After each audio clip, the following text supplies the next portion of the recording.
So what economists like to do is look into correlations. What's the relationship between two different variables?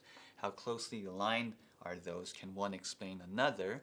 And this is a simple scatter plot, basically plotting between two variables, average annual growth rate of GDP and average annual growth rate of trade volume. So it's basically looking into the growth rate of GDP and growth rate of trade, and you can see that they're very collinear, meaning that they're almost on a line, right? That means if this implies that if growth rate is high, or trade is high, growth is high. If growth is high, trade growth is also high.